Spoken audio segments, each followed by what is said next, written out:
Azərbaycan Dövlət Aqrar Universitetində İrəvanda Xalq qalmadı kitabının təqdimat mərasimi keçirilib. Tədbir Azərbaycan Dövlət Aqrar Universitetinin, Yeni Azərbaycan Partiyası Gəncə Şəhər Təşkilatının və Qərbi Azərbaycan İcmasının Gəncə Şəhər Nümayəndəliyinin birgə təşkilatçılığı ilə baş tutub. Təqdimat mərasimi Azərbaycan Respublikasının qeyri-hökumət təşkilatlarına Dövlət Dəstəyi Agentliyinin maliyyə yardımı əsasında Azərbaycan Yazıçılar Birliyi Ədəbiyyat Fondunun həyata keçirdiyi İrəvanda Xalq qalmadı kitabla və 3 dildə e-kitabla daxili və xarici platformalarda təbliğat layihəsi çərçivəsində təşkil olunub.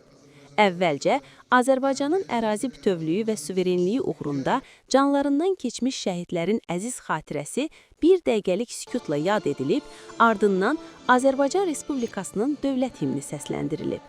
Tədbirdə çıxış edən Gəncə Şəhər İcra Hakimiyyəti başçısının müavini Adil Tağıyev, Azərbaycanın keçdiyi mürəkkəb tarixi yola toxunaraq, Qərbi Azərbaycan və Naxçıvanla bağlı tarixi proseslərin gənc nəslə düzgün və faktlara əsaslanan şəkildə çatdırılmasının vacibliyini vurğulayıb.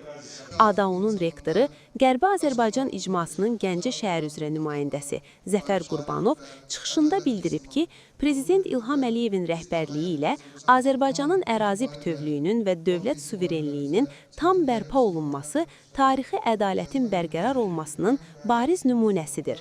O qeyd edib ki, Qərbi Azərbaycana qayıdış ideyası milli yaddaşın, tarixi irsin və Azərbaycan kimliyinin bərpasını ifadə edən mühüm siyasi və ideoloji xəttdir. Yeni Azərbaycan Partiyası Gəncə Şəhər Təşkilatının sədri Bayram Aslanov, Qərbi Azərbaycanın xalqımızın əsrlər boyu formalaşmış mədəni və mənəvi irsinin ayrılmaz hissəsi olduğunu bildirib.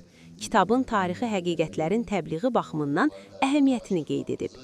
Kitabın müəllifi, tanınmış yazıcı və jurnalist Varis Yolçuyev isə İrəvanda Xalq qalmadı kitabının Azərbaycan, İngilis və Rus dillərində e-kitab formatında hazırlanaraq daxili və xarici platformalarda yayımlandığını diqqətə çatdırıb.